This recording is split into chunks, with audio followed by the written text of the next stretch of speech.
Salut les internets, salut Thomas, vous regardez Les Squatteurs de Ciné l'Hebdo et cette semaine on a squatté pour vous Sans un bruit, le nouveau film de John Krasinski avec John Krasinski et Emily Blunt. Alors c'est le film qui a fait exploser les compteurs outre-Atlantique, c'est un peu le Get Out de cette année 2018, à savoir que c'est un film qui a coûté 17 millions de dollars et qui est quasiment je crois à 200 millions de dollars à travers le monde, donc un gros paquet de fric.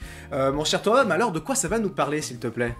Eh ben écoute, c'est un film, on va dire un petit peu post-apocalyptique, un peu dur à dire, pardon, survie, où en fait une famille américaine tente de survivre dans un monde envahi par des bestioles sensibles au son et qui donc vont devoir vivre le plus silencieusement possible pour tout simplement espérer survivre. Un film d'angoisse, un film d'épouvante, bref, tout un programme, mon ami Thibaut. Ok, donc comme d'habitude, on va donc balancer nos notes respectives. Et toi, qu'est-ce que tu as pensé de ce petit Sans un bruit, A Quiet Place en anglais? Je crois que c'est un endroit tranquille en québécois. Eh ben écoute, moi j'ai absolument adoré ce film. Je pense qu'il réunit beaucoup des éléments que j'aime dans un bon film. Et donc j'ai décidé de lui attribuer la note très haute de 4,5 sur 5. Et toi, Ouah, de ton côté... c'est une très bonne note, ça. Ouais. Toi, de ton côté, qu'est-ce que t'en as pensé? Eh ben écoute, moi j'ai trouvé ça pas mal aussi, mais je vais être quand même un petit peu plus mitigé que toi et je vais lui mettre 3,5 sur 5. Et Ouais, je une bonne note m'expliquerai quand même. pourquoi. C'est une bonne note quand même, mais bon voilà, je suis un peu moins dithyrambique que toi. Et d'ailleurs, je vais te laisser commencer, nous dire pourquoi tu as tant aimé ce film. Et je pense que c'est peut-être une des meilleures notes que tu as mis cette année, donc à mon avis, il sera sûrement, Je crois que c'est dans la le meilleure haut note du que j'ai panier mis. Ouais, je crois que c'est la meilleure note que j'ai mis jusqu'à présent. Pour moi, il fait partie du top 3 avec la forme de l'eau et avec Three Billboards. Tu vois, pour l'instant, ça fait partie vraiment de mon petit trio de tête. Je m'excuse, je vais regarder un petit peu mes notes parce que je voudrais surtout rien oublier de vous dire sur ce film. Bien sûr. Alors, moi, ce que je voudrais commencer par dire sur ce film, c'est que, en fait, je trouve que l'intro est hyper bien réussie, on va dire les 5-10 premières minutes du film. D'une part, parce que je trouve qu'il réussit en finalement assez peu de temps à bien introduire l'univers, mais pas de manière lourdingue, c'est-à-dire que, contrairement à beaucoup de films qui se font récemment, le spectateur n'est pas pris par la main, c'est-à-dire on ne le prend pas pour un idiot, et dès le départ, on se sent... j'ai pas envie de dire qu'on se sent bien dans ce film, mais on se sent très rapidement plongé dans ce film. Et en plus, je sais pas si on spoil pas. Qu'est-ce qu'on dit, Thibaut? On spoil? Bon, je pense qu'on va pouvoir spoiler parce Ouais. que sinon on va pas pouvoir dire grand chose malheureusement. Ouais, c'est vrai. Bon, bah voilà, je trouve que le gros coup de poing, même s'il est un petit peu spoilé pour la peine dans la bande-annonce de la mort du gamin au bout d'à peine 5-10 minutes de film, voilà, ça te met un bon coup de massue d'entrée. Et moi, j'avoue que ça m'a vraiment tout de suite fait rentrer dans le film. Voilà, donc ce qui m'a vraiment beaucoup plu dans ce film là, c'est en tout premier lieu la réalisation, parce que donc voilà, vous l'avez compris dans le pitch, déjà le pitch est hyper original et j'aime bien moi ce genre de pitch un peu expérimentaux quand c'est pas poussé trop loin, et c'est justement pas poussé trop loin dans ce film là, où les gens ne peuvent pas parler. Donc en fait dans l'intégralité du film il y a très peu de scènes de dialogue parlées, il y a quelques scènes de dialogue avec un peu le langage des signes. Mais finalement, c'est les moments où il parle, c'est vraiment très économe en dialogue en fait dans le film. Et du coup, je trouve que ça a obligé en fait le réalisateur Krasinski à aller chercher les volets narratifs de son film ailleurs. Et je trouve qu'il y a été dans la réalisation avec beaucoup de jeux dans les regards, beaucoup de jeux dans les valeurs de plan, dans les chants contre chants. J'ai trouvé que c'était très intelligent. Il réussissait à faire passer des émotions avec autre chose que des mots. Et Dieu sait que c'est difficile. Ça m'a beaucoup fait penser en termes d'ambiance à un jeu vidéo. Je pense que voilà, je suis pas le premier à donner la référence. Ça fait beaucoup penser à The Last of Us. Ouais, mais carrément, bien Voilà, évidemment, ça fait penser à The Last of Us. Ouais. Je pense que c'est même clairement une des inspirations du film. Enfin, j'avais l'impression en tout cas. Cette ambiance vraiment, elle est distillée comme ça par cette réalisation vraiment. Je la trouve vraiment super bonne. Il y a un aspect particulier de la réalisation qui est plutôt lié au son, c'est le mixage son. J'ai trouvé absolument génial en fait, parce que la quasi-intégralité de ce que qu'on entend dans le film, c'est diégétique, c'est-à-dire que c'est interne à l'histoire. Il y a très peu de sons ou de musique intégrée par-dessus l'histoire. C'est-à-dire qu'on entend ce que les personnages entendent. Et je trouve que pour un film comme ça, c'est hyper fort parce que... déjà, c'est hyper important vu le sujet, mais c'est hyper bien foutu. Je vais donner un exemple tout bête de ce truc-là. C'est qu'il y a un des personnages qui est sourd. Et ça a de l'importance dans l'histoire. Et du coup, plutôt que de l'introduire de manière lourdingue dans un dialogue pour être bien sûr que tout le monde a compris le truc, maintenant, au début du film, tout simplement, il y a une espèce de... la première fois qu'on voit ce personnage, l'espèce de bruit de fond qu'on entend en permanence avec les insectes, le vent, ce genre de choses, tout d'un coup, ça disparaît et on comprend, avec ce simple jeu sur le mixage son, que ce personnage est sourd, ça suffit. Voilà. C'est un petit peu dans ce sens-là que je veux dire, on ne prend pas le spectateur pour un idiot. Ouais, je Ouais, juste t'écoute. pour préciser que cette jeune demoiselle donc, qui est sourde dans le film, elle est également dans la vie aussi. Voilà. Donc c'est une vraie D'accord. Donc, actrice voilà, sourde qu'il a pris parce que John Krasinski ne voulait pas d'une actrice qui surjoue, qui fasse semblant de ne pas entendre. Donc voilà, cette petite gamine, moi je trouve qu'elle est très très bien dans le rôle. Elle a vraiment une vraie gueule. Je trouve qu'elle apporte vraiment beaucoup de Ouais. choses. Pour moi, c'est un des points positifs du film aussi au niveau de son casting. Ouais, je suis d'accord. Alors, le casting, je trouve que globalement, il est absolument génial. Krasinski lui-même et Emily Blunt en tête, qui font vraiment, je trouve, un travail sur les expressions faciales qui font passer énormément de choses sans aucun dialogue. Je trouve ça vraiment très fort. Un petit Alors bémol aussi, peut-être sur petite le. parenthèse en plus, Ouais. c'est Krasinski et Emily Blunt, ils sont en couple donc dans le film et à la vie aussi. Ceci Ouais. explique peut-être cela, peut-être que voilà, ça renforce vrai. encore plus cette espèce d'unité familiale. Et puis en plus, les deux ont eu, je crois, deux filles ensemble. Donc voilà, je pense que c'était vraiment un sujet qui les touchait particulièrement. Ouais, certainement. Du coup, alors, on va préciser quand même que les enfants qui jouent dans le film ne sont pas leurs enfants. Non. Et je trouve que du coup, le seul petit bémol du casting pour moi, c'est l'adolescent, enfin le jeune garçon. On sait même pas comment il Ouais. s'appelle d'ailleurs, je crois pas. Je sais Qui plus, j'ai perdu le nom, mais Je suis pas je suis sûr. d'accord avec toi. Et je trouve qu'il est peut-être un petit peu en deçà des autres, c'est un peu dommage, c'est le seul point faible un peu du casting, mais bon, au-delà de ça, c'est quand même du jeu de très haute volée, je trouve. Et ce qui m'a vraiment plu en fait dans ce film, c'est que c'est un film, je l'ai dit au départ, un peu épouvante horreur en fait. C'est pas un genre auquel je suis, qui me plaît beaucoup de manière générale, mais là j'ai trouvé que il allait au-delà en fait des écueils habituels de ce film, de ce genre de film-là, c'est-à-dire qu'il n'y a pas de jumpscare idiot, gratuit, il n'y a pas ce genre de choses, et les scènes d'angoisse. Moi, elles m'ont vraiment. J'étais collé au siège, quoi. J'avais les mains crispées sur les accoudoirs. J'étais en apnée par moments. Je pense notamment à la scène de la naissance du bébé, qui est une scène, je trouve, assez forte du film. Ça a très très bien fonctionné sur moi. Vraiment, c'est un film qui m'a happé dans son ambiance. J'ai déjà eu l'occasion de le dire. Pour moi, un film qui est marquant, c'est un film dans lequel on reste longtemps après la séance. J'ai vu le film hier soir. Je suis encore dans cette ambiance un peu lourde, un petit peu. Angoissante, et pour moi c'est la marque d'un film voilà, d'un très bon film. Et puis j'ai aussi j'ai beaucoup aimé la fin, parce que la fin aurait pu être complètement loupée et c'est pas le cas. Je trouve que alors je sais qu'on en a parlé un petit peu avant, que toi je crois que t'as pas trop aimé, mais tu y reviendras peut-être après. Moi je trouve Ouais. qu'en fait cette fin elle est juste parfaite, parce qu'en fait euh, ils cherchent pas à nous expliquer. Le sujet du film, c'est pas le pourquoi ces bestioles sont là, c'est pas le. Non mais ça je suis d'accord, moi Voilà. c'est un truc que j'ai toujours dit, vaut mieux ne rien expliquer que faire une Voilà. explication pourrie, donc moi je trouve ça très bien de pas savoir d'où sortent ces bestioles. Voilà. Ça Et me je gêne trouve pas que du tout. la fin, elle s'inscrit parfaitement dans cette logique, c'est-à-dire que on comprend que les ondes sonores, notamment liées à l'appareil de cette gamine sourde, ont un impact sur ces bestioles-là et que c'est un petit peu leur point faible. C'est très bien expliqué dans le film, mais voilà, on va pas au-delà de ça, c'est-à-dire que c'est pas besoin d'explications lourdingues.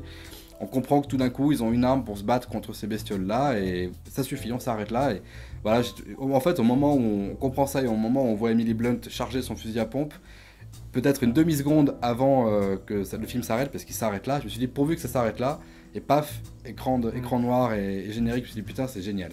C'est vraiment la réflexion que je me suis faite au Cinoche. J'ai passé un super moment, moi c'est vraiment une grosse claque pour moi, parce que j'avais des attentes sur ce film-là, mais je m'attendais pas à quelque chose d'aussi maîtrisé, notamment dans la réelle, comme j'ai pu l'expliquer.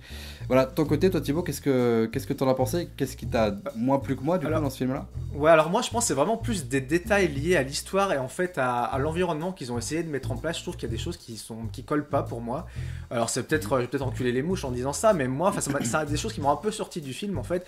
Je vais pas répéter tout ce que tu as dit parce qu'il y a plein de choses avec lesquelles je suis d'accord. Je trouve que l'ambiance du film est vraiment bien. Évidemment que ça fait penser à The Last of Us, c'est un des premiers trucs auxquels j'ai pensé. Moi je veux juste revenir sur cette scène d'ouverture. Au début, en fait, il y a des cartons qui sont parsemés tout au long du film pour dire à peu près à quelle époque se situe, enfin voilà, au niveau de la durée. Je sais pas comment on peut appeler ça, c'est une.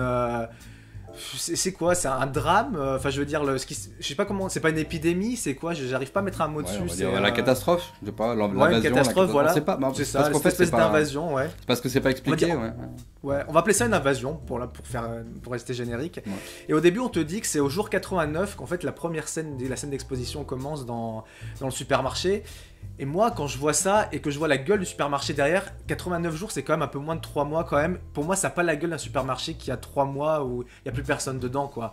Pour moi, ça fait abandonné depuis 2-3 ans, tu vois. Et Ça déjà j'ai un peu tiqué là-dessus. Il y a un autre détail que je trouve très très beau dans le film et hyper intéressant, c'est toute cette espèce de chemin en sable que je trouve super cool. Je me dis bah voilà, les mecs sont constamment, ils sont pieds nus tout le long du film, ils marchent sur du sable pour atténuer les bruits, pour pas que les créatures les entendent. Donc ça je trouve ça assez cool, limite même poétique comme idée. Mais en fait on les voit marcher quand même sur des longues distances. Et tu te dis, c'est pareil, et au bout de 90 jours, ils ont tracé des chemins en sable, mais hyper longs. Et après, moi, au début, je me suis dit, bon, ouais, l'idée est cool, mais qui fait ces chemins en sable, en fait? Et un peu plus tard dans le film, on t'explique que c'est eux qui vident leur petit sac, ils vont chercher du sable, qui vident leur sac et qui font leur chemin. Mais alors, putain, mais il faudrait des tonnes et des tonnes de sable pour faire les chemins immenses qu'ils prennent, quoi. Et ça, il y en aurait pour des années et des années. Sachant je vais faire un petit peu l'avocat du diable du film, parce que je peux comprendre ces petites incohérences, même si moi, personnellement, d'une part, elles m'ont pas marqué, donc elles m'ont pas dérangé. On voit aussi à un moment dans le film qu'il y a d'autres feux qui s'allument tout autour d'eux, et donc c'est peut-être pas les seuls survivants. Donc peut-être qu'il y a d'autres personnes qui ont participé à créer ces chemins de sable. Voilà, ouais, mais malheureusement, et ça c'est peut-être aussi un manque de moyens du film, parce que bon, 17 millions de dollars, c'est un petit film aux États-Unis, mais voilà, c'est plus que dans la brume chez nous, quoi, tu vois. Donc,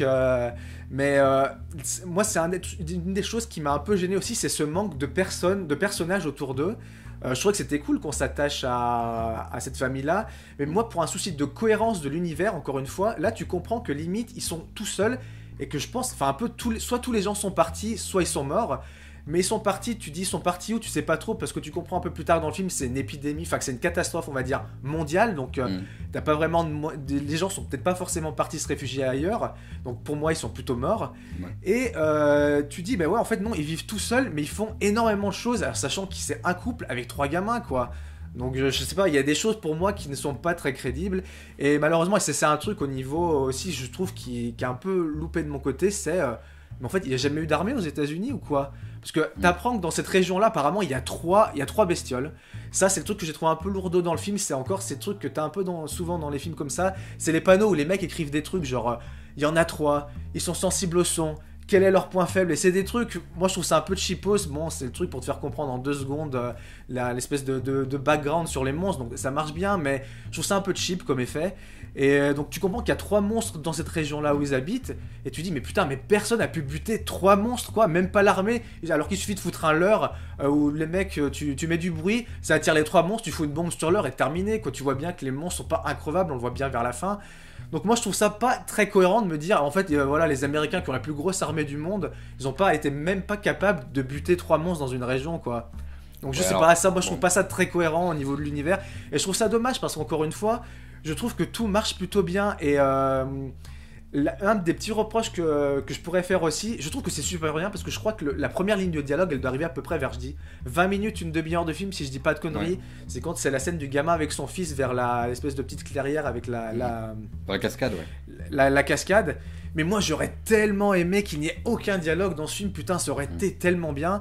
D'ailleurs j'ai lu quelque part que la première version du scénar elle comportait une seule ligne de dialogue, et moi j'aurais trouvé ça génial en fait, qui se parle uniquement en langage des signes tout le long, ça aurait été tellement plus couillu. Je trouve ça cool qu'ils aient tenu quand même 20 minutes, je pense que c'est pareil, t'as un cahier des charges oblige. Faut pas oublier que derrière c'est quand même coproduit par Michael Bay, donc voilà, faut un petit peu se calmer en termes de film indépendant non plus. Oui, bien sûr, mais il y a quand même, je pense, en tout et pour tout dans le film, s'il y a 10 lignes de dialogue, c'est le bout du monde. Il y en a quand même, il y en a peut-être un peu plus que ça, mais moi j'aurais trouvé ça limite beaucoup plus intéressant qu'il n'y en ait aucune. Comme ça on serait vraiment resté dans ce postulat de départ, on l'aurait joué à fond. Du dialogue parlé, il y en a quand même vraiment parlé, je veux dire, il y en a quand même très très peu. Il y a cette scène de la cascade, il y a la scène où ils sont dans l'espèce de bunker après la naissance, qui est un petit peu insonorisé. Je crois que c'est tout, il me semble pas qu'il y en ait d'autres, mais je suis pas sûr. Et après, il y a plein de scènes où ils dialoguent chuchotant très très bas et on sent du langage des signes. Je sais pas si on peut appeler ça des dialogues. Après, je trouve que t'es un petit peu dur avec le film. Je trouve que t'es... Je comprends. Honnêtement, c'est des choses qui m'ont pas du tout marqué pendant le visionnage. Ouais, non, je comprends. Mais moi, en fait, c'est des choses qui m'ont questionné pendant la vision du film. Donc je me dis, si je me questionne de ça pendant la vision du film, c'est qu'il y a un truc qui marche pas au niveau du scénar. Sinon, je me serais complètement laissé emporter dans le truc, quoi.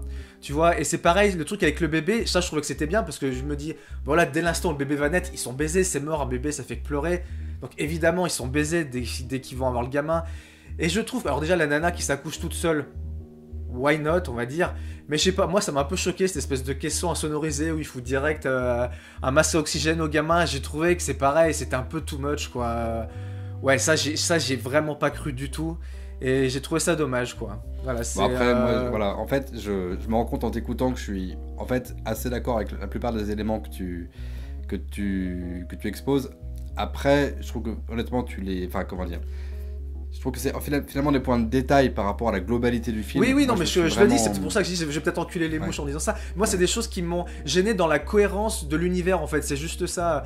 Et alors que dès le départ, tu vois, le fait de commencer le truc à 89 jours, je trouve ça con. T'aurais commencé ça à 450 jours, ça aurait rien changé, mais pour moi, ça aurait été plus crédible parce que je me suis dit, ok, ils ont le temps de mettre en place ces trucs-là, les chemins, je comprends pourquoi les paysages sont dans cet état-là, je comprends.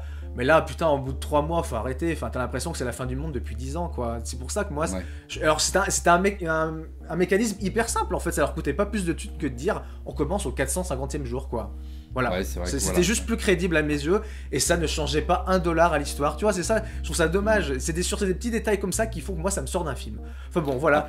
Après, bref, je pense que c'est inhérent à des choses. Je pense, en fait, un scénario, c'est vivant. Ça évolue, il y a plusieurs phases d'écriture, il est modifié, il est parfois même modifié au tournage. Et je pense qu'en fait, c'est peut-être lié à ça. Peut-être qu'il y a eu des changements qui n'ont pas été très adaptés par rapport à d'autres versions du scénar. Effectivement, ça crée comme ça des petits points d'incohérence. Mais je trouve, vraiment, j'insiste sur ce point-là, qui ne nuit pas à la qualité de l'histoire telle qu'elle nous est racontée. Parce que le sujet, encore une fois, c'est pas... Pour moi, le vrai sujet du film, c'est pas cette histoire d'invasion, c'est le cadre. Et le vrai sujet du film, c'est l'histoire de cette famille, en fait. Et comment ils survivent et les interactions entre eux. Pour moi, cette partie-là du film, en tout cas, cette partie-là de l'histoire, elle est très bien maîtrisée, elle est très bien racontée. Juste pour... Un des trucs que j'ai vraiment apprécié pour le coup, c'est qu'en général sur ces films-là un peu horreur, je trouve qu'il y a toujours, c'est toujours un peu tendu dans une salle de ciné parce que t'as toujours un public qui surréagit à mort. Moi, ça m'a, j'ai vu Hérédité la semaine dernière, c'était ça, les gens surréagissaient pour rien. Ça, c'est le truc qui me gave. Et moi, ce que je trouve qu'ils ont vraiment réussi dans le film, c'est les scènes où il y a vraiment zéro son. Et bah putain, c'est limite si les gens ne retenaient pas leur souffle dans la salle, en fait, les gens étaient hyper réceptifs à ça. Et moi, j'ai trouvé ça, et pour moi, ce film a réussi là où plein d'autres films d'horreur, même si c'est pas vraiment un film d'horreur en tant que tel, ne réussissent pas. C'est que là, les gens étaient vraiment dans le truc et avaient pas envie de ricaner pour un rien, tu vois. Ça peut me gêner un peu sur d'autres films, quoi. C'est exactement ce que je disais tout à l'heure, mais il y a vraiment des moments où je me suis surpris à devoir reprendre ma respiration parce que j'étais bloqué en apnée, quoi. Vraiment, cette scène de la baignoire, notamment, j'étais vraiment pris complètement. Oui, après même la scène du silo à grains, je trouve qu'elle fonctionne plutôt bien aussi. Voilà, non, il y a des scènes qui fonctionnent vraiment bien en termes de dramaturgie et voilà, vraiment, c'est vrai que t'as un peu les mains moites durant le film, mais ça contrebalance un petit peu avec le reste que je trouve qu'il y a un peu des fois, c'est dommage, j'aurais pu être vraiment beaucoup mieux, mais ces 2-3 petits détails, moi, m'ont un peu gâché le film. Bon, voilà, c'est comme ça. Du coup, on va passer à qu'est-ce qu'on laisse et qu'est-ce qu'on prend. Mon cher Thomas, je te laisse commencer, vu que tu as commencé à parler du film. De mon côté, je vais garder la réalisation que je trouve vraiment très intelligente et très narrative, ce qui n'est pas si commun que ça. Je trouve que le seul qui avait réussi à me créer autant d'émotions avec la réalisation jusqu'à présent, c'était Denis Villeneuve avec Premier Contact. J'ai trouvé certains points communs d'ailleurs entre Tu vas parler de Denis Villeneuve toutes les semaines, en fait. Je pense. Non, mais vraiment, je trouve qu'il y a des points communs entre Premier Contact et Sous silence. C'est pas saleté du film, sinon j'ai du mal. Sans un bruit, parce que il y a vraiment ce côté narratif dans la narration et dans l'utilisation du mixage son qui est vraiment hyper important dans ce film-là. J'ai trouvé ça vraiment super bien foutu. Et je trouve que ça apporte une fraîcheur à ce film-là qui est vraiment génial. Ce que je vais laisser de côté par contre, je l'ai un petit peu dit tout à l'heure, c'est la performance de ce jeune comédien qui malheureusement dénote avec ses partenaires. Je le trouve vraiment en deçà et par moments il surjoue ou il sous-joue, je sais pas vraiment. Il a un peu tête à claque, c'est un peu le gamin américain tête à claque, quoi. C'est ça, j'ai trouvé vraiment la seule erreur de casting de ce film-là, c'est lui, même si bon, peut-être je sais pas, il y a peut-être eu un problème avec la direction d'acteur, j'en sais rien, mais voilà, c'est le seul truc qui vraiment m'a un peu gêné. Et toi de ton côté, qu'est-ce que tu gardes, qu'est-ce que tu laisses du coup ? Alors écoute, ce que je vais garder, moi, c'est vraiment les 20 premières minutes de film, le fait qu'il n'y ait quasiment aucun dialogue. Ça, j'ai vraiment trouvé ça super cool. Comme je l'ai dit, je trouve ça dommage qu'ils aient pas continué ce truc-là jusqu'à la fin. C'est pareil, en termes de tension, je trouve que ça fonctionne plutôt bien. La réalisation est plutôt pas mal foutue. Voilà, ça révolutionne rien, mais c'est c'est vraiment en adéquation avec le sujet, donc pour moi Mhm. c'est un autre bon point aussi. Je trouve que le casting est très réussi, Krasinski et Emily Blunt, je trouve que voilà, enfin ça se voit qu'ils sont amoureux dans la vie et voilà, on ressent vraiment cette intensité de couple. Moi j'y croyais vraiment à ce couple-là, donc ça j'ai Mhm. trouvé ça très bien aussi. Et ce que je vais laisser, c'est un petit peu tous ces petits détails de l'histoire qui m'ont fait un petit peu sortir de cet univers et moins y croire en fait. Voilà, je vais pas y revenir dessus, mais voilà, c'est ces petits trucs qui font que pour moi ça perd un siège et demi sur les 5 sièges potentiels. Voilà. Ok.